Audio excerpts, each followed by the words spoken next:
Hey everybody, you're listening to another episode of Kessel Run Transmissions, the podcast that changes its name all the time. So we're here with one of our final episodes. You know, we've been doing this since the Clone Wars season 5. And, we started this podcast specifically for the Clone Wars. And, we feel it's time to wrap it up alongside the Clone Wars as a nice bookend. And I feel like this is the best time. And to celebrate, we have a really special guest, which we'll introduce in just a second. As always, I am Corey. Joining me, as always, is my co-host on the Clone Wars Roundtables and one of my very best friends, Ross Fallon of MGF Customs. What's up, buddy? Hey everybody, how's it going? Excited for today's show and happy to have Ashley here. Yes. So through the years of doing this podcast, we've gotten the great honor of interviewing the cast of the Clone Wars and meeting them at various events, Star Wars weekends, Star Wars celebrations. And my absolute favorite is here with us tonight. We've got Ashley Eckstein, the voice of Ahsoka Tano. Ashley, how are you doing? Oh my gosh, I'm doing great. Everyone is healthy and well, and I'm just excited to be here with you guys. Corey, Ross, thank you for the kind introduction. And I can't believe that. I can't believe after all these years, here we are talking about the finale of the Clone Wars and also your finale. Congratulations. Thank you. It is crazy that we get the opportunity to talk about Clone Wars again. You know, it's just like we talked about this, I think, last year at Celebration, but it's absolutely insane that the show is back. And I can't even imagine the feelings you guys must have as the cast with the show coming back. Because, I mean, we're obviously completely through the roof, but this is a completely different experience for you guys. Yeah. We actually just had a cast recording, I guess a little Clone Wars reunion, you can call it. Okay. And there were several tears by me. I'm usually the crier of the group. But it was so special. You know, this show means so much to us. And, we never thought we'd have the second chance. You know, you don't always get second chances in life. And we never thought we would be able to come back and finish out the Clone Wars. And the fact that we got to do that, we're so grateful. And so much credit goes to the fans. I mean, you guys never gave up on it. You use the hashtag Save the Clone Wars every day. And even at times when we thought there's no way it could ever come back, the fans never gave up. And, we just, want to thank all the fans out there that, had hope even when we didn't. And we were able to flip that hashtag to be Clone Wars Saved. And it's just, surreal. And we're so grateful to be finishing out the series. Yeah, I mean, because the Clone Wars, when it began, I mean, it was just, I was 9 years old. Corey was also 9 years old. And the first bit that I saw was that first trailer. It's 2008. I had just seen Revenge of the Sith in 2005 and found Star Wars, fell in love with the action figures and everything. And then, a couple of years later, that trailer comes out and I'm suddenly seeing at 9 years old, like all my favorite characters, Anakin, Obi-Wan, Yoda, all animated. And that Anakin was now going to have a new Padawan, which even at 9 years old, I was really confused. I was like, who is this going to be? I remember thinking when she dropped to her knees in that trailer, I was like, oh, and she's going to die right away. Like, that's going to be the end of the new character, just straight off.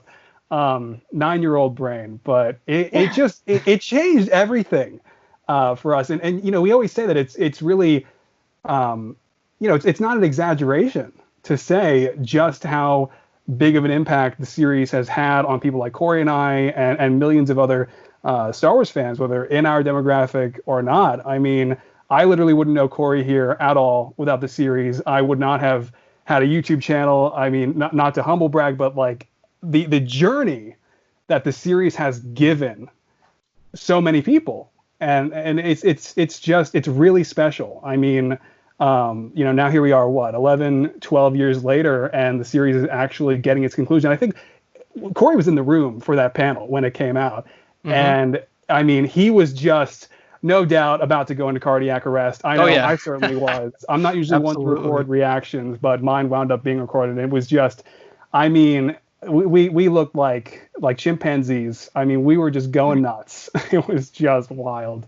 But yeah, so. Well, thank you. And it's funny. I feel like I've watched you both grow up. I feel a bit like an older sister, you could say. But the show means just as much to us as, you saw us there at that panel. I was crying. Matt was jumping up in the air, like, fist pumping. And, this show and these characters, they've changed our lives. And I know, to the fans as well, even though Ahsoka is she's a fictional character and she lives in a galaxy far, far away, the lessons that she's taught me has changed my life. And, we take it so seriously, and my life is forever different because of Ahsoka. So, I love sharing that passion with you guys because it means the same to me. Oh, absolutely. It's such a, I think about all the different iterations of Star Wars that have happened over the years, and I feel so fortunate that the one to sort of grip me into Star Wars was Clone Wars, because it's just so, I think the story is just so well done from start to finish, and especially now with Siege of Mandalore, it's just, to see this arc on screen is such a dream come true. We always say it's like watching a dream, it just doesn't feel real.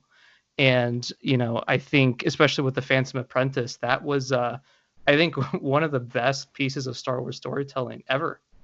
What was, I can't imagine the process of getting that script and reading those lines of Maul and Ahsoka exchanging. Basically, Maul's like the spoiler machine, right? He's just telling Ahsoka everything that's going to happen. So what was that like, reading that script and thinking, wow, this is... And how long did you know about that script for? Was it before Clone Wars ended, or you found out as you guys recorded a couple years ago? Oh no, I found out about the story when we recorded. I mean, Dave works on a need to know basis with us, so we don't find out until we literally have to. And it was incredible.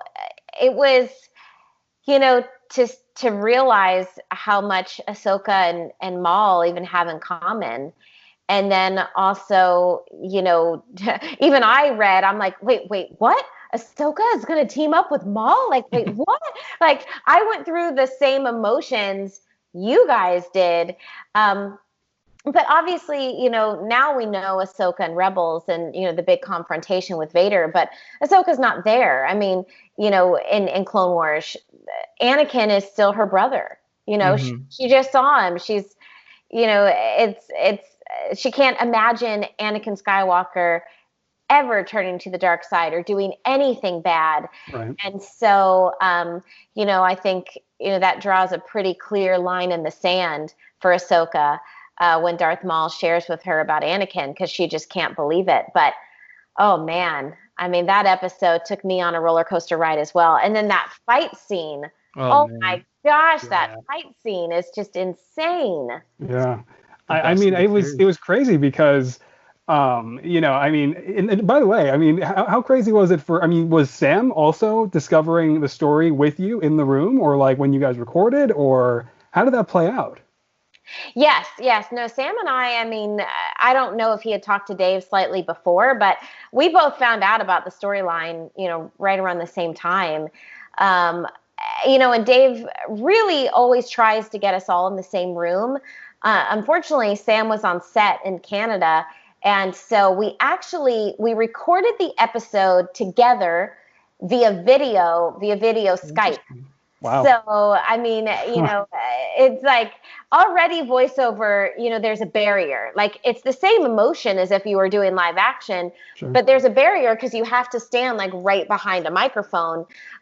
So now add that extra layer of, okay, we have to stay behind a microphone, and Sam is not in the room, and there's like a slight video Skype delay.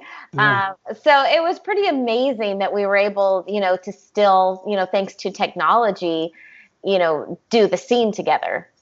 And it's just such a crazy scene, like, especially in the throne room, because, you brought up Star Wars Rebels and just how Ahsoka has started to mature now. We saw that a lot in the Ahsoka walkabout arc before this. But it's just so intense, because that is just not a story that I really expected at all to come out of the Siege of Mandalore, because we had seen Rebels. We kind of generally knew the outcomes of these characters and where they would wind up after this. But when the episode plays out and Maul's got a vision and he basically knows everything that's about to happen, Sidious is about to oppress the galaxy, and Ahsoka is listening and on board. And I don't necessarily, I know Corey and I personally didn't necessarily take the implication that she was going to turn to the dark side and go for Sidious with Maul that way, but just kind of work together while still maintaining her values. But she's listening and open to it. And then the moment she asks about Anakin and Maul says, it's because he is the one who's going to destroy. He's the one who's being groomed to become the next apprentice to Darth Sidious, that she just shuts down. She says, "You lie," which, by the way, amazing line delivery on your part whenever you recorded that back in 2018. I mean, just crazy how great.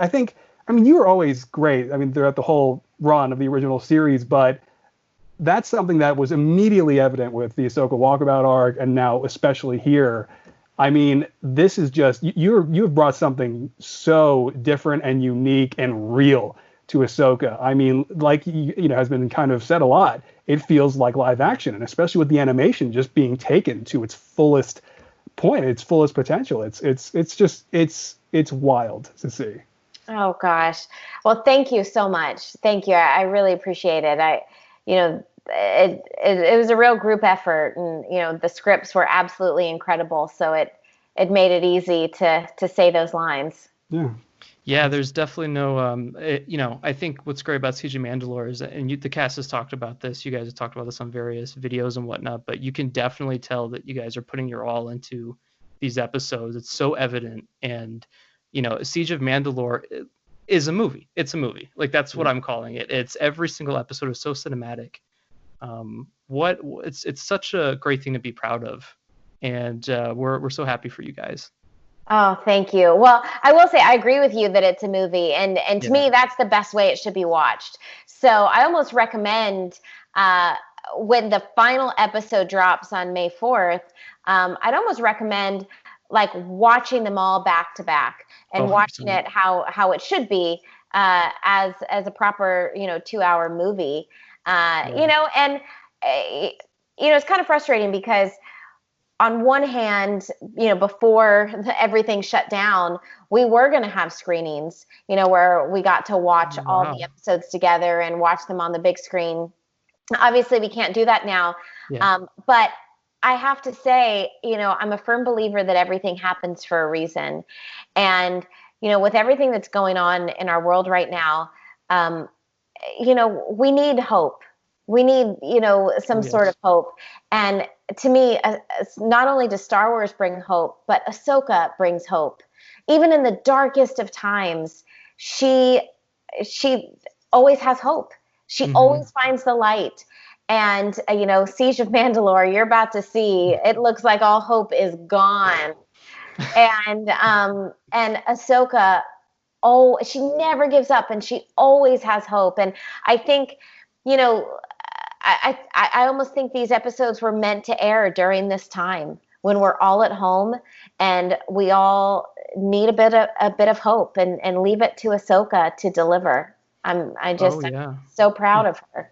And how crazy is that the Clone Wars, imagine if this is something that we found out about in 2013, that in the year 2020, the Clone Wars would come back and you would be leading up 8 of the final 12 episodes on Disney's premier new streaming platform. And then also during a worldwide pandemic, global crisis. It's like, man.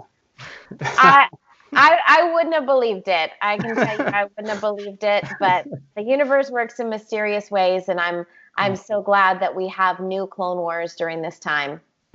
I think this is a perfect segue into talking about a lot of the mental health awareness you've been doing recently, which, so Ahsoka as a character, I think, is someone who so many people can identify with, especially after season 5.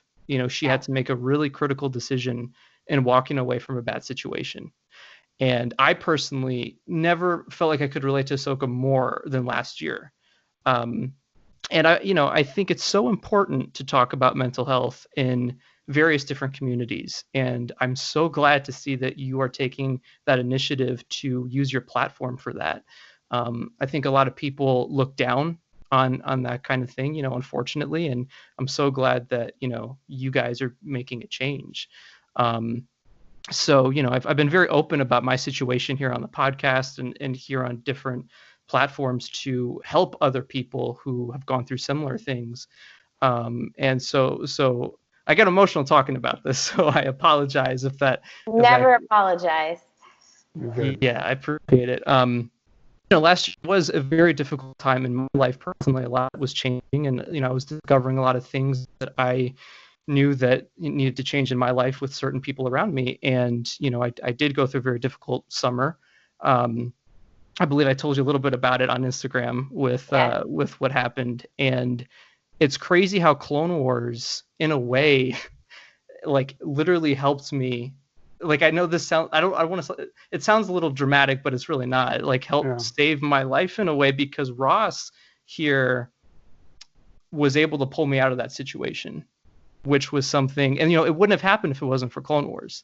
And like, if those events hadn't happened, more than likely I wouldn't be here. And it's such a crazy thing for me, and that's why these final episodes mean so much. And even talking to you right now means so much, and seeing what you're doing on a personal level is just, there are no words to describe it. So, it's a big thank you to you for doing what you're doing. And what inspired you to start doing that? Well, first of all, I want to thank you, Corey, for sharing your story. Yeah. The bravery that you have, that you're showing by sharing your story. You are being a voice, and you're helping break a stigma that needs to be broken. Yeah. The fact is, and this is a fact, our mental health is just as important as our physical health.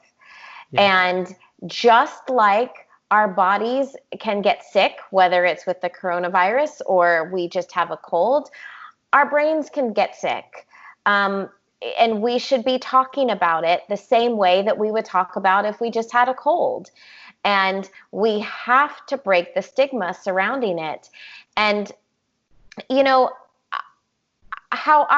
first of all, what a lot of people don't realize is that I founded my company, Her Universe, with an anti-bullying mission. Right.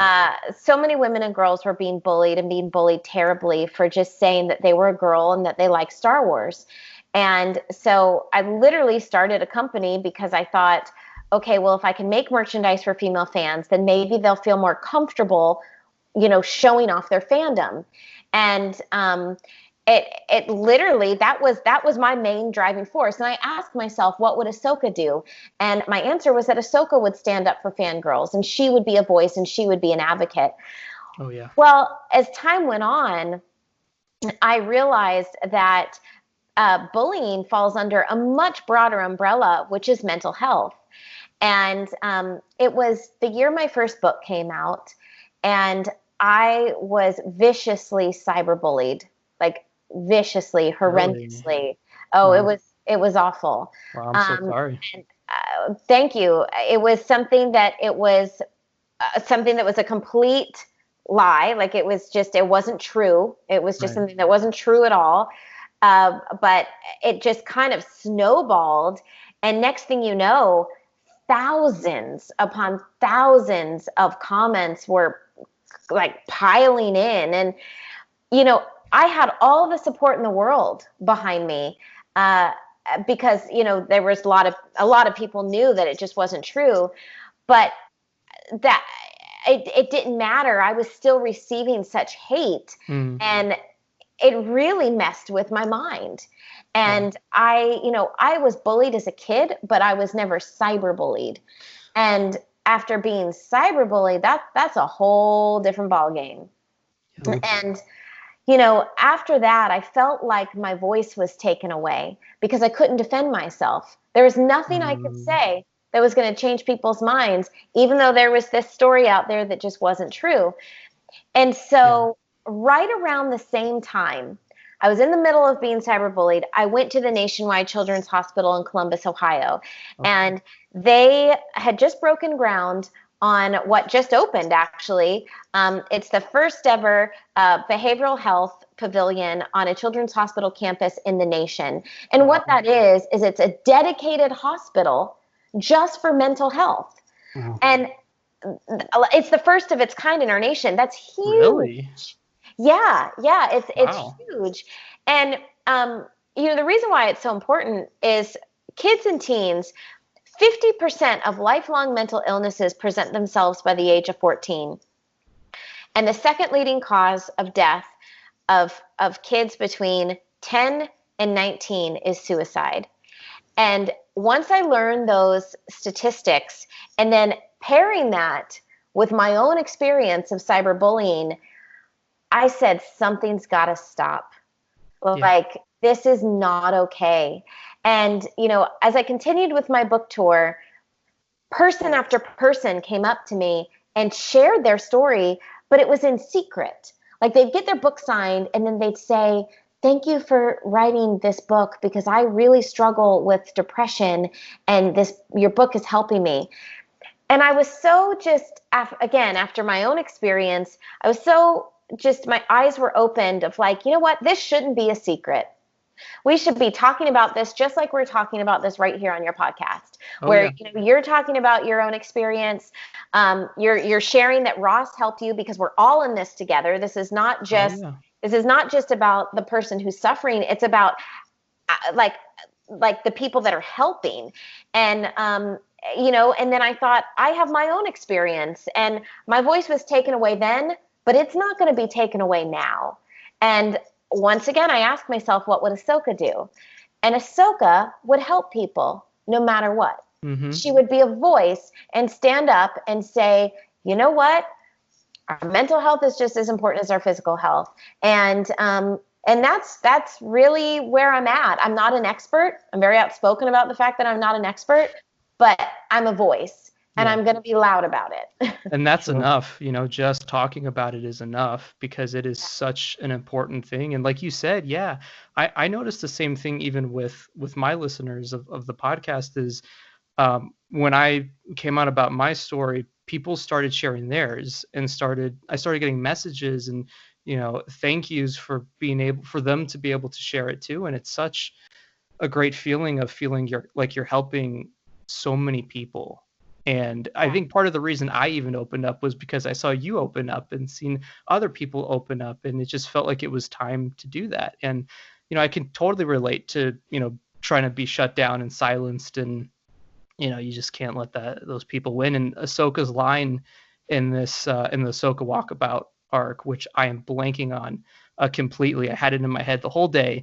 That's okay. I think you know what I'm talking about. Yeah, never give up hope no matter how dark things seem. It was that, and then it was what she says to Rafa about helping people and helping people. It's just how she is, and that's how she's been her whole life. That's actually my favorite line from the whole final season.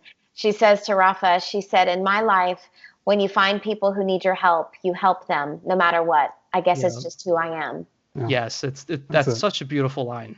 I mean, that got me choked up when I saw the trailer. When they first released it before the arc, and that line was in there.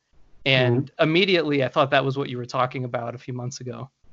Yeah, it's funny, as I shared before, I had already picked out that line the moment I recorded it. I actually took a screenshot of my script and I saved just that line.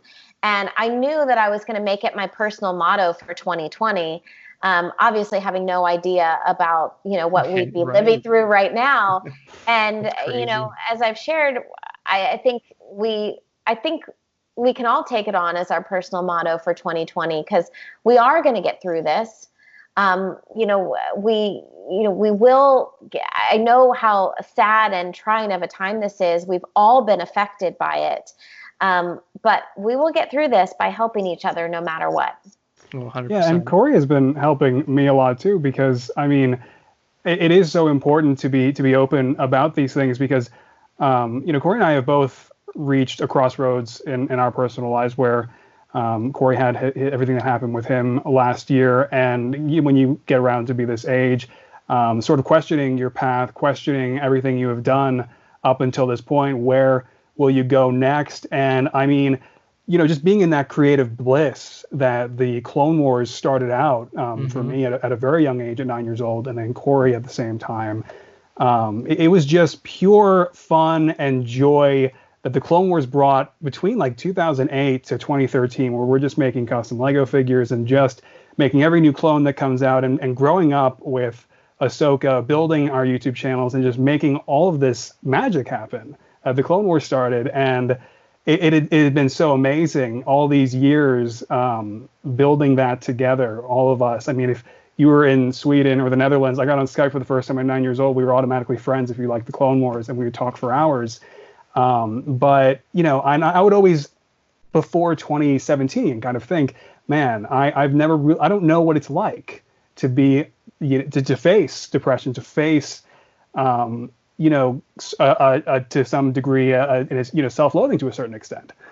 And then it started to hit in 2017 when YouTube started to implement new policies, and then suddenly it started to muddy the waters. Would this be a path forward? And just then it started to hit, and I started to feel that, I started to feel kind of upset about it, and sort of an inferiority complex was created that I've been battling with ever since. And Corey, especially last year, more than anyone, has gotten me through quite a bit of it, because it's just like the time gets away from you, and then the world is just so fast and just moving so quickly. You never have time to process anything unless you make yourself sort of stop. And Corey and I have been getting each other through all of this over the last several years, and at this point in our lives, and the Clone Wars coming back, and everything that you're doing, it's inspirational. It's beyond helpful, and I don't really think it's an exaggeration to say just how important it is. As we've been discussing, it's just it needs to be said. Well, here's what I'll say. It sounds like we're all in very similar positions. Even with me, with the Clone Wars ending, it's ending an era for me. Yeah. And change is not easy. It's just not. And, you can fight it and resist it, but change is inevitable. Yeah. And, but as Yoda teaches us, always in motion is the future. Right. And, I think instead of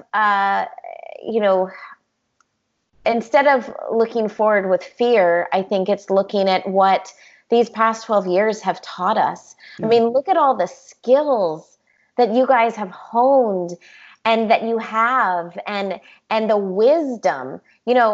Wisdom, as I've gotten older, I've realized can only be earned with time and experience. As Ahsoka says to Captain Rex famously, so if you're a captain and I'm a Jedi, then technically I outrank you, right? And he says, well, in my experience, or what does he say? In my book, experience outranks everything. Thank you. Yes, in my book, experience outranks everything.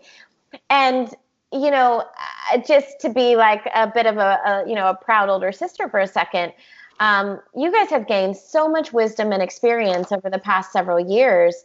And you're so talented, and change is ahead, but look at it as exciting. As much as I fear it, as well, as much as I keep wanting to look back and say, oh gosh, but I don't want this to change. I love this. I'm being forced to look forward to the future and say, well, what's ahead? Because there was a period of time where I didn't know that Ahsoka was in my future, and I mean, it's completely changed my life. Yeah. So I think, we're all staring change in the face. Yeah. But I think, collectively, I'm going to take Yoda's advice and say, always it's the future. And I think, hopefully we have, God willing, a bright future ahead. Absolutely. 100%. Ashley, this has been, I think, one of the deepest and greatest conversations we've ever had. So on the channel, this is really, this meant a lot to us. And, thank you for everything you've done in the community. Thank you for always supporting us through the years, and, all of us meeting at Star Wars weekends and celebrations, and that won't change. That'll continue going forward, so, But real quick, you have a book. Real quick, we want to plug that for you. There's a book out, which is. You want to talk a little bit about that real quick? Yes, so I got to write a little golden book for Ahsoka. It's called I Am a Padawan, it's part of the I Am series. So as you guys probably know, there's like I Am a Princess and I Am a Pilot. And so Lucasfilm actually called me and asked me if I would write one for Ahsoka. And I instantly said yes. It was like the fastest I've ever said yes to anything in my life. And then I had the daunting process of having to write it, because I'm just like, oh gosh, I'm not sure I can do this. Sure. But as we've talked about in this podcast, how much Ahsoka means to me, and I know how much she means to everyone else. She's taught me and everyone else so many wonderful lessons, lessons of bravery and knowledge and hope and friendship and failure and choosing your own path. And I thought, what a beautiful way to kind of recap her story and share it with, not only a new generation of readers, but then even, us adults who need to be reminded of these lessons. Absolutely. So I hope everyone likes it. I had a fun time writing it, and it's out now. You can get it on Amazon or wherever books are sold. And, hopefully I'll get to see you guys again. Hopefully it's Celebration. That's my hope. If not, at an event soon. And I just want to thank you guys. I really want to thank you for the support you've given the Clone Wars and Ahsoka and me personally over the years. It's meant so much to me, and I know the rest of the cast, and it means a lot. I think kind of going back to what we were talking about with mental health, one of the worst feelings in the world is feeling invisible. Yeah. And I think we all just want to be visible. We all just want to feel like, we're seen. And I have seen you guys. I'm so proud of you. I'm proud of your friendship. Ross, thank you for helping Corey, and Corey, thank you for helping Ross. And you guys have done such great things, and I know you will continue to do great things. So thank you for allowing me to be a part of your journey as well. Thank you so much for everything you've done. Yes, this is Clone Wars is and Ahsoka and the cast and all of you guys. It's something we're always going to hold on to. And for that, we're going to be eternally grateful. So thank you so much. Thank you for sharing your story here and on social media. And where can everybody follow you on social media? I'm sure everyone knows, but just in case they don't. Yeah, well, it is newer. So I have a personal Instagram page now. It's just at Ashley Eckstein. Okay. So everyone can follow me there, because that's just me. I do have a team of people that help me with her universe. So it doesn't always go directly to me. I mean, they make sure they send me all the messages.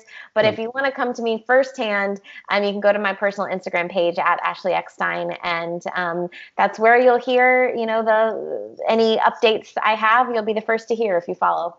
Great. Alrighty, great. Well, thank you for joining this episode. And for all our listeners, you can watch Star Wars: The Clone Wars right now on Disney Plus with the series finale in just 5 days. So thank you all for watching this podcast. And as always, may the Force be with you. Thank you so much, guys. Absolutely. Thanks for having me. Congratulations. Thank you. Awesome. In my life, when you find people who need your help, you help them, no matter what. I guess it's just who I am.